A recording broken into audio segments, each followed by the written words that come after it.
بسم الله الرحمن الرحيم الحمد لله رب العالمين والعاقبة للمتقين والصلاة والسلام على أشرف المرسلين وعلى آله وصحبه أجمعين أما بعد فقد قال الله تبارك وتعالى بعد أعوذ بالله من الشيطان الرجيم بسم الله الرحمن الرحيم وأقيموا الصلاة وآتوا الزكاة واركعوا مع الراكعين أتأمرون الناس بالبر وتنسون أنفسكم وأنتم تتلون الكتاب أفلا تعقلون واستعينوا بالصبر والصلاة وإنها لكبيرة إلا على الخاشعين صدق الله العلي العظيم. அல்லாஹ்வின் நல்லடியார்களே, அன்பு சகோதர நண்பர்களே, தாய்மார்களே, சகோதரிகளே, அல்லாஹ் சுப்ஹானஹு தஆலா என்னையும் உங்களையும் எங்களை சார்ந்தோரையும் அல்லாஹ் பொருந்திக் கொள்ள வேண்டும். அல்லாஹுடைய பொருத்தம் அனைத்தை விடவும் மேலானது. வர்துவானும் மின் அல்லாஹி அக்பர். அல்லாஹுடைய பொருத்தத்துக்காக வேண்டியே உழைத்து வாழ்ந்து அந்த பொருத்தத்தை பெற்றுக்கொண்ட நிலையில் உலகை விட்டு பிரிந்து செல்வதற்கும் இறைவனுடைய பொருத்தம் தேவை. அல்லாஹ் சுப்ஹானஹு தஆலா அதையும் நம் அனைவருக்கும் தந்தருள்வானாக. அந்த பிரார்த்தனைகளுடன் வகுப்பை ஆரம்பிக்கலாம் என்று நினைக்கின்றேன். சென்ற வாரம் நாங்கள் முஹம்மது ஸல்லல்லாஹு அலைஹி வஸல்லம் அவர்களுக்கு அல்லாஹ் சுப்ஹானஹு தஆலா திருக்குர்ஆனை இறக்கி அவர்களை உலகத்துக்கு நபியாக பிரகடனப்படுத்தி தன்னை நபி என்பதாக உலகத்துக்கு ஸல்லல்லாஹு அலைஹி வஸல்லம் அவர்கள் சொன்ன சந்தர்ப்பத்தில் அங்கே வாழ்ந்து கொண்டிருந்த கிறிஸ்தவ யூத சகோதரர்கள் எப்படி நடந்து கொண்டார்கள்? ஒரு சிலர் அதனை ஏற்றுக்கொண்டாலும் கூட அநேகமானவர்கள் அதை நிராகரித்து விட்டார்கள், அதை ஏற்றுக்கொள்ள மறுத்தார்கள். அதனை ஏற்றுக்கொள்வதின் காரணமாக அவர்களுக்கு உலகத்தில் இருந்த எத்தனையோ சுகபாக்கியங்களை இழக்க வேண்டி வரும் என்பது அவர்களுக்கு தெரியும். நான் இவ்வளவு நாளும் தலைவனாக இருந்தேன், இதனை ஏற்றுக்கொண்டால் தலைமைத்துவம் போய்விடும், அதிகாரம் போய்விடும், மக்கள் என்னை குறை சொல்ல ஆரம்பிப்பார்கள். இப்படியாக பல பிரச்சனைகளுக்கு அவர்கள் முகம் கொடுக்க வேண்டி வரும், பல இழப்புகளை சந்திக்க வேண்டி வரும், பல வகையான இன்னல்களுக்கு முகம் கொடுக்க வேண்டி வரும் என்பதை எல்லாம் அறிந்திருந்ததின் காரணமாக அவர்கள் நிராகரிக்க ஆரம்பித்தார்கள். அதனால் தான் அல்லாஹ் சுப்ஹானஹு தஆலா சொல்லுகிறான், வலா தகூனு அவ்வல காஃபிரின் பிஹி. அதை நிராகரிப்பவர்களில் நீங்கள் முதன்மையானவர்களாக ஆகிவிட வேண்டாம். ஏனென்றால் உங்களுக்கு தெரியும் இப்படிப்பட்ட ஒரு நபி வர இருக்கிறார், அவர்தான் கடைசி நபியாக இருப்பார், அவரே உலகத்துக்கு வந்து இப்படி செய்வார் என்பதெல்லாம் உங்களுக்கு தெரியும். எனவே அவர்களுடைய விடயத்தில் நீங்கள் முதலாவது நிராகரித்தவர்களாக நீங்கள் ஆகிவிட வேண்டாம். அதே போன்று வலா தஷ்தரு பி ஆயாத்தி சமனன் கலீலா. அல்லாஹ் சுப்ஹானஹு தஆலா சுருக்கமாக சொல்லுகின்றான், என்னுடைய அத்தாட்சிகளை, நான் சொன்னவைகளை நீங்கள் மறைத்து நான் சொன்னவைகளுக்கு மாறாக நீங்கள் செயல்படுவது என்பது அற்பமான சொற்பமான விடயங்களுக்காக வேண்டி என்னுடைய மார்க்கத்தை, என்னுடைய தீனை நீங்கள் விட்டு விடுகிறீர்கள். நீங்கள் அதை கிரயமாக எடுத்துக்கொண்டு, அற்ப சொற்பத்தை கிரயமாக எடுத்துக்கொண்டு இந்த பொறுமதியான உண்மையை நீங்கள் மறைப்பதற்கும் ஆயத்தமாகி அதை நீங்கள் மாற்றி விடுகிறீர்கள் என்று சொல்லி அல்லாஹ் சுப்ஹானஹு தஆலா இரண்டாவது சொல்லுகிறான், வஇய்யாய ஃபத்தகூன். எனவே நீங்கள் என்னையே பயந்து கொள்ளுங்கள், என்னையே அஞ்சி நடந்து கொள்ளுங்கள். வலா தல்பிசுல் ஹக்க பில் பாத்திலி. நீங்கள் உண்மையை பொய்யுடன் கலந்து விடாதீர்கள், உண்மையை பொய்யுடன் கலந்து விடாதீர்கள். சூரா ஆல இம்ரான் அல்லாஹ் சுப்ஹானஹு தஆலா இதனை கொஞ்சம் விலாவாரியாக சொல்லுகின்றான், இதைவிட தெளிவாக சொல்லுகின்றான். யா அஹ்லல் கிதாப் லிம தக்ஃபுரூன பி ஆயாத்தில்லாஹி வ அன்தும் தஷ்ஹதூன். நீங்கள் சாட்சி சொல்லக்கூடியவர்களாக இருக்கும் நிலையில் உங்களுக்கு நன்றாக தெரியும் இதில் உள்ளவைகள் எல்லாம் உண்மையானவைகள், இவர் சொல்லக்கூடிய கருத்துக்கள், சொல்லக்கூடியவர் அவர்களை பற்றி உங்களுக்கு நன்றாக தெரியும். அப்படிப்பட்ட கண்கூடாக கண்டவர்களாக நீங்கள் இருக்கும் நிலையில் சுப்ஹானல்லாஹ் உங்களுக்கு நன்றாகவே தெரியும். அல்லாஹ் சொல்லுகிறான் குர்ஆன்ல, யஅரிஃபூனஹு கமா யஅரிஃபூன அப்னாஅஹும். சென்ற வாரமும் சொன்னேன், ஒரு குழந்தையை ஒரு தகப்பன் ஒரு தந்தை அடையாளம் கண்டு கொள்வதில் எப்படி தடமாற்றம் அடைய மாட்டாரோ அதே போல ஸல்லல்லாஹு அலைஹி வஸல்லம் அவர்களை அடையாளம் கண்டு கொள்வதில் அவர்கள் ஒரு நாளும் அவர்களுக்கு தடமாற மாட்டார்கள். அந்த அளவுக்கு தெளிவாக அவருடைய வேத நூட்களில் ஸல்லல்லாஹு அலைஹி வஸல்லம் அவர்களை பற்றி அல்லாஹ் சொல்லியிருந்தார். அதனால தான் சொல்லுகிறான், வஅன்தும் தஷ்ஹதூன், நீங்கள் கண்ணால் கண்டவர்களாக நீங்கள் இருக்கும் பொழுது நீங்கள் எப்படி அதை நிராகரிக்க முடியும் என்று அல்லாஹ் சுப்ஹானஹு வ தஆலா நிராகரிப்பை பற்றி சொல்லிவிட்டு சொல்கிறான், யா அஹ்லல் கிதாப் லிம தல்பிஸூனல் ஹக்க பில் பாத்தில். ஏன் வாப்பா ஹக்கையும் பாத்திலையும் ஒன்றாக கலந்து விடுகிறீர்கள்? அது உண்மைதான் என்று அரவாச சொல்கிறீங்க, இது பொய் என்று அரவாச மறைக்கிறீங்க. உண்மையையும் பொய்யையும் ஏன் நீங்கள் கலப்படம் செய்கிறீர்கள்? ஒன்றோடு ஒன்றை பிணைத்து விடுகிறீர்கள். வதக்துமூனல் ஹக்க, நீங்கள் அதனால் உண்மையை மறைக்கிறீர்கள், உண்மைக்கு முரணாக நீங்கள் செயல்படுகிறீர்கள். வஅன்தும் தஅலமூன், உங்களுக்கு நன்றாக தெரியும். அன்புக்குரிய நண்பர்களே, சகோதரர்களே, அதனால் அல்லாஹ் சுப்ஹானஹு தஆலா மிக எச்சரிக்கையாகவும் அவர்களுக்கு சொல்லிவிட்டான் அப்படி செய்ய வேண்டும். அதுக்கு பிறகு அல்லாஹ் சொல்லுகிறான், வலா தல்பிசுல் ஹக்க பில் பாத்திலி வதக்துமுல் ஹக்க வஅன்தும் தஅலமூன். அல்லாஹ் சுப்ஹானஹு தஆலா சொல்லிவிட்டு சொல்லுகிறான், அப்படி செய்ய வேண்டும். உண்மையை மறைப்பது கூடாது, உண்மைக்கு முரணாக செயல்படுவது கூடாது. உண்மையை உண்மையாக சொல்ல வேண்டும். ஆனால் சொல்லும் பொழுது பல விடயங்களை கவனத்தில் கொள்ள வேண்டும். ஒன்று, ஈமானுடைய விடயங்கள், கம்ப்ரமைஸ் பண்ணப்படியாத விடயங்கள், விட்டு கொடுக்கப்பட முடியாத விடயங்கள், கொள்கையுடன் சம்பந்தப்பட்ட விடயங்கள், அதில் எப்படி நடந்து கொள்ள வேண்டும் என்பதும் இருக்கிறது.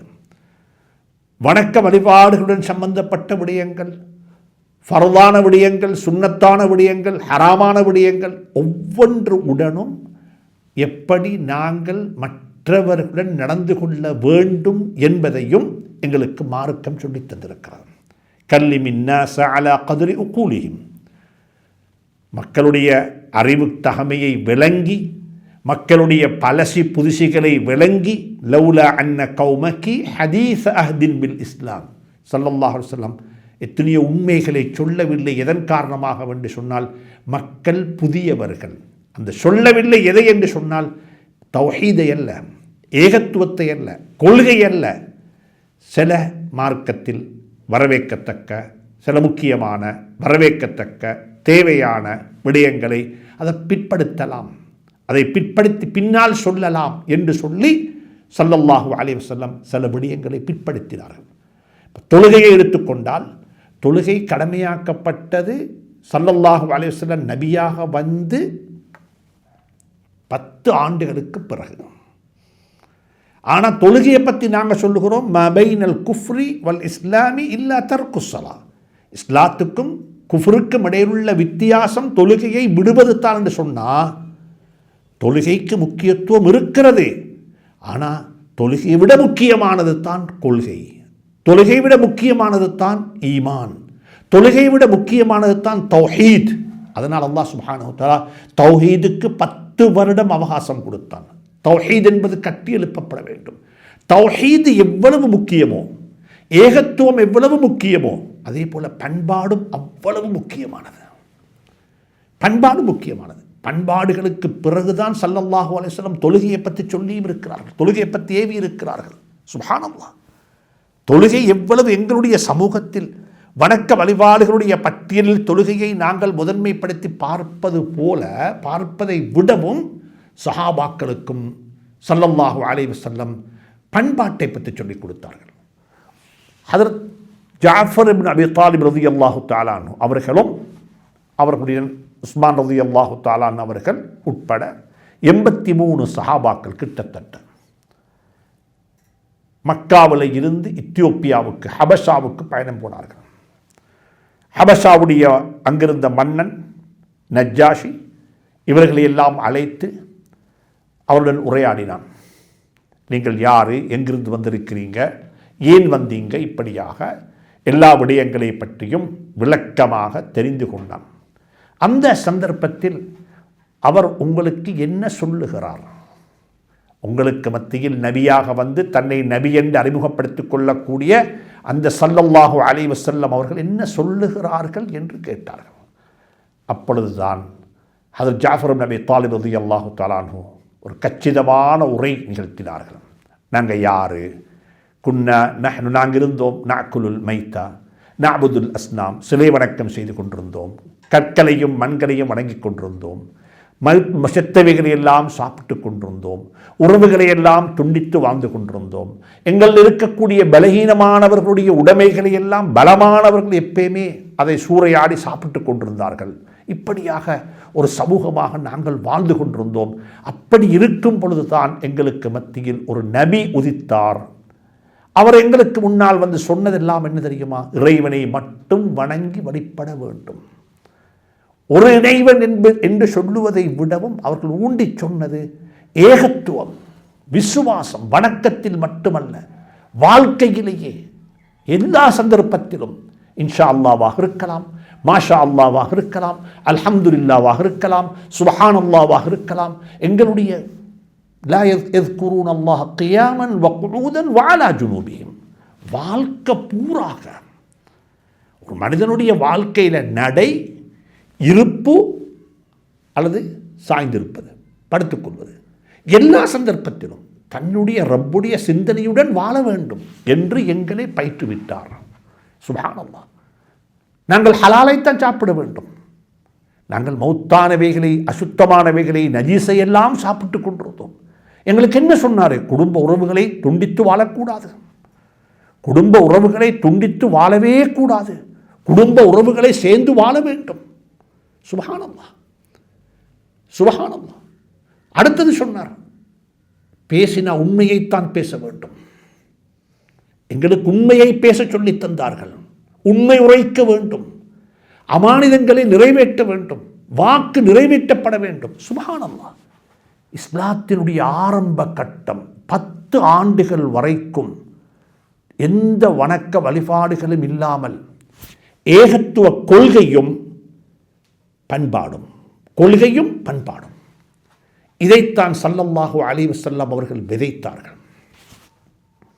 இதைத்தான் மக்களுக்கு மத்தியில் ஏற்படுத்தினார்கள். 10 ஆண்டுகளுக்கு பிறகு தொழுகை, 15 ஆண்டுகளுக்கு பிறகு ஜகாத்து, 15 ஆண்டுகளுக்கு பிறகு ஹஜ் நோன்பு, கிட்டத்தட்ட 20 அல்லது 18 ஆண்டுகளுக்கு பிறகு தான் ஹஜ். வணக்க வழிபாடுகள் என்பது இஸ்லாத்தின் அடையாளங்கள், ஷிஆர்கள். ஆனால் அதற்கு முன்னால் கொள்கை, அகீதா, விசுவாசம், நம்பிக்கை, அல்லாஹுடைய தியானம், பண்பாடுகள். அல்லாஹ் சுப்ஹானஹு தஆலா இந்த விளக்கத்தை எனக்கு உங்களுக்கு நசீபாக்க வேண்டும். எங்களுடைய பண்பாட்டையும் விழும்பியங்களையும் அஹ்லாக்கையும் ஒரு கணம் நாங்கள் யோசித்து பார்க்க வேண்டும். நாங்கள் ஜாஃபர் இப்னு அபீ தாலிப் ரலியல்லாஹு தஆலா அன்ஹு அவர்கள் முன்வைத்த இஸ்லாத்துக்கும் எனக்கும் இடையில் என்ன சம்பந்தம் இருக்கிறது? குடும்ப உறவுகளுடன் எப்படி இருக்கிறேன்? பேச்சில் எப்படி இருக்கின்றேன்? ஹலால் சாப்பிடுவதில் எப்படி இருக்கின்றேன்? சுப்ஹானல்லாஹ் சொல்லிக்கொண்டே போனார்கள். அந்த அடிப்படையில் தான் அல்லாஹ் சுப்ஹானஹு தஆலா இங்கேயும் சொல்லுகின்றான், உண்மை சொல்லப்பட வேண்டும், உண்மை ஒருபோதும் மறைக்கப்படக்கூடாது. அந்த உண்மை மறைக்கப்படக்கூடாது என்ற விடயத்தில் ஒவ்வொன்றுக்கும் தரம் இருக்கிறது. அனைத்தையும் ஒரே அடியாக சொல்ல முடியாது. இமாம் புகார் ரஹ்மத்துல்லாஹி அலைஹி தன்னுடைய புகாரி ஷரீஃபில் இதை பதிவு செய்திருக்கிறார்கள். எங்கள்கிட்ட இருக்கக்கூடிய இன்றைக்கு இருக்கிற தாவா களத்தில் இருக்கக்கூடிய ஒரு மிக முக்கியமான விடயம்தான் தெரிந்ததையெல்லாம் சொல்லிவிட வேண்டும். நான் சொல்லிவிட்டேன், வமா அலைனா இல்லல் பலாகுல் முபீன் என்று அதற்கு ஆதாரமும் எடுத்துக்கொள்வார்கள். ஆனால் சொல்லுவதற்கு முன்னால் சொல்லப்படக்கூடியவர்களுடைய மனோநிலையையும் கொஞ்சம் கருத்தில் கொள்ள வேண்டும். தௌஹீதாக இருந்தால் கம்ப்ரமைஸ் பண்ணவே முடியாது, சொல்லித்தான் ஆக வேண்டும். தௌஹீதை தவிர உள்ள ஏனைய விடயங்களாக இருந்தால் அதுவும் படித்தரங்கள் இருக்கிறது. எதை முந்தி சொல்ல வேண்டும், எதை 2வது சொல்ல வேண்டும், எதை விட்டு விட்டு சொல்ல வேண்டும், இதை சொல்லுவதனூடாக மற்றது இல்லாமல் போய்விடும் என்று சொல்லி ஒரு சிலது இருக்கும். சுப்ஹானல்லாஹ். தொழுகையை பற்றி சொன்னால், தொழுகையின் பக்கமாக அழைப்பு கொடுத்தால் மானக்கேடான கர்மங்கள் தானாக போய்விடும். இன்ன ஸலாத்த தன்ஹா அனில் ஃபஹ்ஷாஇ வல் முன்கர். சுப்ஹானல்லாஹ். தொழுகையை முறையாக உள்ளச்சத்துடன் இறையச்சத்துடன் தொழக்கூடிய தொழுகையாளிகளை மாற்றிவிட்டால் அவர்களை அறியாமலேயே அவருடைய வாழ்க்கையில் இருக்கக்கூடிய பாவங்கள், வாழ்க்கையில் இருக்கக்கூடிய மானக்கேடான கர்மங்கள் இல்லாமல் போய்விடும் என்று குர்ஆன் சொல்லுகிறது.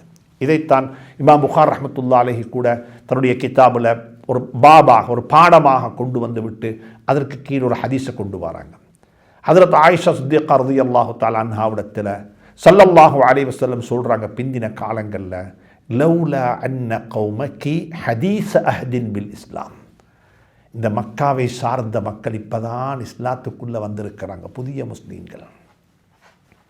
புதிய முஸ்லீம்கள் காபாவுடன் மிக நெருக்கமான உறவு கொண்டவர்கள், காபாவை நேசிக்கக்கூடியவர்கள், காபாவைத்தான் அவர்கள் தன்னுடைய உள்ளத்தில் வைத்து அதற்கு சேவை செய்வது. அஜஅல்தும் சிகாயத்தல் ஹாஜி வ இமாரத்தல் மஸ்ஜிதுல் ஹராம், ஈமானுக்கு நிகராக வைத்து பார்த்த ஒரு செயல்பாடு தான் காபாவை நிர்வாகம் செய்வது, ஹாஜிகளுக்கு தண்ணீர் புகட்டுவது என்று குர்ஆன் சொல்லுது. அப்படிப்பட்ட காபாவை தன்னுடைய உள்ளத்தில் வைத்து கொண்டிருந்த மாற்று மதத்தை சார்ந்து மாற்று மதத்தில் இருந்துட்டு இப்போ இஸ்லாத்துக்கு வந்த மக்களிடத்தில் போய் காபத்துல்லாவில் 3 தவறுகள் இருக்கிறது என்று சொன்னால் அதை அவர்கள் பொறுத்து கொள்ள மாட்டார்கள். காபாவில் 3 தவறுகள் இருக்கிறது. காபாவுக்கு 2 கதவுகள் இருந்தது. காபாவுடைய கதவு பூமியில் இருந்தது, இப்போ உயர்ந்திருக்கிறது. காபத்துல்லாவை சுற்றி ஒரு சங்கிலி போடப்பட்டிருக்கிறது. நாங்கள் ஃபிக்ஹுடைய கிதாபுகள் அதற்கு ஒரு திண்ணை என்று சொல்லுவோம், ஷாதுர்வான் திண்ணை என்று சொல்லுவோம். அது காபாவுடைய உண்மையான சைஸ் அதுதான். அதிலிருந்து கொஞ்சம் சிறுசாக்கப்பட்டிருக்கிறது. இந்த 3 தவறுகளையும் சுட்டிக்காட்டினாங்க ஸல்லல்லாஹு அலைஹி வஸல்லம். ஆனாலும் அதை செய்யவில்லை. சொன்னாங்க காரணம் என்ன தெரியுமா? காபாவை நேசிக்கக்கூடிய மக்களிடத்தில் போய் உங்களோட காபாவில் 3 தவறுகள் இருக்கிறது, இதை உடைத்து கட்ட வேண்டும் என்று சொன்னால் அதை விடவும் முக்கியம், இப்போ உள்ளத்தை உடைக்காமல், நான் வந்த நோக்கத்தை மறந்து விடாமல், என்னுடைய நோக்கத்துக்கு பாதகம் இல்லாமல் நடந்து கொள்ள வேண்டும் என்றிருந்தால் இதனை சற்று பின்படுத்த வேண்டும் என்று சொன்னார்கள் என்ற நிலைப்பாட்டை ஸல்லல்லாஹு அலைஹி வஸல்லம் எடுத்துக் கொண்டார்கள். அதன் காரணமாக அதை செய்யவில்லை. அபூபக்கர், உமர், உஸ்மான், அலி ரலியல்லாஹு தஆலா அன்ஹு போன்றவருடைய காலத்தில் இது நடைபெறவில்லை. அதற்கு பிறகு நடந்தது, மீண்டும் அந்த தவறு திருத்தப்பட்டது. அதற்கு பின்னால் அது மீண்டும் அதே தவறாக முறையாகவே கட்டப்பட்டது. அதற்கு பின்னால் அது மாலிக் ரஹ்மத்துல்லாஹி அலைஹியுடைய ஃபத்வா, காபத்துல்லாவில் யாரும் கை வைக்கக்கூடாது. அப்படி கை வைக்கப்பட்டால் அது ஒவ்வொரு அரசியல் பிரமுகர்களுடைய ஒரு விளையாட்டு பொருளாக மாறிவிடும். வரக்கூடிய ஒவ்வொருவரும் தன்னுடைய காலத்தில் கட்டப்பட்டது என்று பேர்நாமம் சூட்டிக்கொள்வதற்கு உடைத்து கட்டுவார்கள். அப்போ அதனுடைய பழமையும் போய்விடும், அதனுடைய புனிதத்துவமும் போய்விடும் என்ற கருத்தை இமாம் மாலிக் ரஹ்மத்துல்லாஹி அலைஹி அவர்கள் அந்த காலத்தில் ஃபத்வாவாக கொடுத்தார்கள். எனவே அந்த அடிப்படையில் அன்புக்குரிய நண்பர்களே, சகோதரர்களே, உண்மையை சொல்ல வேண்டும் என்றால் அதற்கும் சில உசூல்கள், சில அடிப்படைகள், சில முறைகள் இருக்கிறது என்பதை கவனத்தில் கொள்ள வேண்டும். அதுக்கு பிறகு அல்லாஹ் சுப்ஹானஹு வ தஆலா சொல்லுகிறான், அந்த கிறிஸ்தவ யூத பனு இஸ்ராயீல்களுக்கு அல்லாஹ் சுப்ஹானஹு வ தஆலா சொல்லுகிறான், வ அகீமுஸ் ஸலாஹ், நீங்கள் தொழுகையை நிலைநாட்டுங்கள், ஜகாத்தையும் கொடுத்து வாருங்கள். தொழுகை என்பது, ஜகாத் என்பது இது எங்களுக்கு மட்டும் சொந்தமானதல்ல. ஈசா அலைஹிஸ்ஸலாம் தொழுகையின் பக்கமாக அழைப்பு கொடுத்தார்கள். இப்ராஹிம் அலைஹிஸ்ஸலாம் தொழுகைக்காக துஆ கேட்டார்கள். ரப்பனா லியுகீமுஸ் ஸலாத்த வஜஅல் அஃஇதத்த மினன் நாஸி தஹ்வி இலைஹிம். சுப்ஹானல்லாஹ். ரப்பனா இக்ஃபிர் லனா யா அல்லாஹ், ரப்பனா இக்ஃபிர் லீ வ லிவாலிதைய வ லில் முஃமினீன யௌம யகூமுல் ரப்பி ஜஅல்னி முகீமஸ் ஸலாத்தி வ மின் ஸுர்ரிய்யத்தி. ஹஜ்ரத் ஈசா அலைஹிஸ்ஸலாம் கட்டில்ல படுத்துக்கொண்டு தொட்டில்ல படுத்துக்கொண்டே தொழுகையின் பக்கமாக அழைக்கு வஅவுஸானி பிஸ்ஸலாத்தி வஸ்ஸகா. தொழுகை என்பது சுப்ஹானல்லாஹ் அடிப்படைகள் ஒரு அடிப்படை. தௌஹீதுக்கு பிறகு இஸ்லாத்தினுடைய அடையாளமாக இருக்கக்கூடிய ஒன்று மபைனல் குஃப்ரி இல்லா தர்க் மபைனல் குஃப்ரி வல் இஸ்லாமி இல்லா தர்க்குஸ் ஸலா என்று சொல்லக்கூடிய அளவுக்கு பேசப்பட்ட அஸ்ஸலாத்து இமாதுத்தீன், தீனுடைய தூண் என்று சொல்லப்பட்ட தொழுகை. இந்த தொழுகையை நிலைநாட்டுங்கள் என்று அல்லாஹ் சுப்ஹானஹு வ தஆலா அந்த சமூகத்துக்கு அல்லாஹ் சொன்னான். அதுக்கு பிறகு சொன்னான், ஜகாத்தையும் நீங்கள் நிறைவேற்றுங்கள். வஆத்து ஸகா, ஜகாத்தையும் நீங்கள் நிறைவேற்றுங்கள். சுப்ஹானல்லாஹ். சமூகத்தில் ரெண்டும் இருக்கிறது. தொழுகை நிலைநாட்டப்படுகிறது, ஜகாத்தும் கொடுக்கப்படுகிறது. தொழுகை நிலைநாட்டப்படும் பொழுது ஹுஷூ ஹுதுவுடன் தொழுகை நிறைவேற்றப்பட வேண்டும் என்பதை நாங்கள் ஆரம்பத்திலே படித்திருக்கின்றோம். வல்லதீனஹும் ஃபீ ஸலாத்திஹிம் ஹாஷிஊன், அவர்கள் அவருடைய தொழுகையில் உள்ளச்சம் இறையச்சம் உள்ள மக்களாக இருந்து தொழுவார்கள். வைதா காமு இல ஸலாத்தி காமு குஸாலா, ஈமான் இல்லாதவர்கள், நயவஞ்சகக்காரர்கள், முனாஃபிகீன்கள் தொழுகைக்காக வேண்டி நிற்கும் பொழுது சோம்பேறிகளாக நிற்பார்கள். வஅவாஉஸ்ஸலா, தொழுகையை பால்படுத்தி விட்டார்கள், தொழுகையை வீணாக்கி விட்டார்கள். தொழுகையை பற்றி அல்லாஹ் சொல்லக்கூடிய வார்த்தைகள். தொழுகை கிளம்பி நிற்கும் பொழுது சோம்பேறிகளாக நிற்பார்கள், தொழுகையில் உள்ளச்சம் இறையச்சம் உள்ள மக்களாக இருப்பார்கள், தொழுகையை வீணாக்கி விட்டார்கள். இலாஅத்துஸ்ஸலா ஃபஹலஃப மின் பஅதிஹிம் ஹல்ஃபுன் அலாஉஸ்ஸலாத், தொழுகையை வீணாக்கி விட்டார்கள். தொழுகை எப்படி நிலைநாட்டப்பட வேண்டுமோ அந்த அடிப்படையில், அந்த முறையில் அந்த தொழுகை நிலைநாட்டப்படாவிட்டால் அது தொழுகையை வீணாக்குவது. ஃபவைலுல் லில் முஸல்லீன், தொழக்கூடிய மக்களுக்கு நாசம் உண்டாகட்டும். அவங்க யாரு? தொழுகையில் சாஹூன், மறந்த நிலையில். அல்லாஹ் என்னையும் உங்களையும் மன்னிப்பானா. மறந்த நிலையில் நாங்கள் தொழுகிறோம், எங்கே இருக்கிறோம் என்றே தெரியாது. சலாம் கொடுக்கும் பொழுதுதான் ஞாபகத்துக்கு வர இல்லை. ஷைத்தான் ஞாபகப்படுத்தி விடுவான், தொழுது முடிந்து விட்டோம் என்று சொல்லி. ஷைத்தான் என்ன தெரியுமா சொல்லுகிறான்? நீ தொழுகைக்கு வரலாம், உன்னுடைய உடம்பை எடுத்துக்கொண்டு பள்ளிக்கு வரலாம், ஆனால் நான் உன்னுடைய உள்ளத்தை நான் சிறைப்பிடித்திருக்கின்றேன். உன்னுடைய உள்ளம் என்னுடைய கையில் இருக்கிறது. நீ தக்பீர் கட்டும் பொழுது எல்லாவற்றையும் மறந்துவிட வேண்டும் என்றுதான் தக்பீரை கட்டினாய். சலாம் கொடுக்கும் பொழுது நான் உனக்கு ஞாபகப்படுத்துகின்றேன், நீ தொழுகையில் கூட உன்னுடைய உள்ளம் உன்னுடைய கையில் இல்லை. எனவே நீ தொழுது பழகு, எப்படி தொழ வேண்டும் என்று தொழுது பழகுங்கள் என்ற ஞாபகத்தை ஷைத்தான் எங்களுக்கு சொல்லித் தருகின்றான். எனவே அன்புக்குரியவர்களே, வஅகீமுஸ் ஸலா, தொழுகை நிலைநாட்டப்பட வேண்டும். வஆத்து ஸகா, ஜகாத்தும் கொடுக்கப்பட வேண்டும், ஜகாத்தையும் நிறைவேற்ற வேண்டும். இது ஒரு சமூக பணி, சமூக பொறுப்பு, சோஷியல் ரெஸ்பான்சிபிலிட்டி. ஒவ்வொரு பணக்காரனும் யோசிக்க வேண்டும். இதற்கு முந்தி நான் பேசியிருக்கின்றேன், ஜகாத் என்பது பணத்துடன் மட்டும் சம்பந்தப்பட்டதாக நாங்கள் படித்தாலும் சொல்லிக் கொண்டிருந்தாலும், ஜகாத் என்பது பணத்துக்கு இருக்கிறது, அறிவுக்கு இருக்கிறது, வீரத்துக்கு இருக்கிறது, செல்வாக்குக்கு இருக்கிறது. சுப்ஹானல்லாஹ். ஒரு அரசியல்வாதிக்கு இருக்கிற ஜகாத்து வேற, ஒரு ஆலிமுக்கு இருக்கிற ஜகாத்து வேற, ஒரு வீரனுக்கு இருக்கிற ஜகாத்து வேற, ஒரு எழுத்தாளனுக்கு இருக்கிற ஜகாத்து வேற, ஒரு வழக்கறிஞருக்கு இருக்கிற ஜகாத்து வேற. சுப்ஹானல்லாஹ். ஜகாத் என்பது ஒவ்வொருவரும் தன்னிடம் இருக்கக்கூடிய வளங்களை, ஆளுமைகளை சமூகத்துக்காக வேண்டி செலவழிப்பது, சமூகத்துக்காக வேண்டி செலவழிப்பது. ஒரு செல்வந்தன் தன்னுடைய இருக்க பணத்தை கொண்டு பணம் சம்பாதிக்கிறான், தனக்காக வேண்டி சம்பாதித்த பணத்தில் 2.5% சமூகத்துக்காக வேண்டி கொடுப்பது போல, இன்னலில் ஜாஹி ஜகாத்தன் கமாலில் மாலி ஜகாத்தன். எப்படி பணக்கார வர்க்கம் தன்னுடைய பணத்துக்கு ஜகாத்து கொடுக்க வேண்டுமோ, அதே போன்று செல்வாக்குடையவர்கள் தன்னுடைய செல்வாக்குக்கு ஜகாத்து கொடுக்க வேண்டும். அதைத்தான் அல்லாஹ் சுப்ஹானஹு வ தஆலா சூரத்துல் பக்ராவினுடைய ஆரம்பத்திலே சொல்லிவிட்டான். அவர்கள் யார்? முத்தகீன்கள் யார்?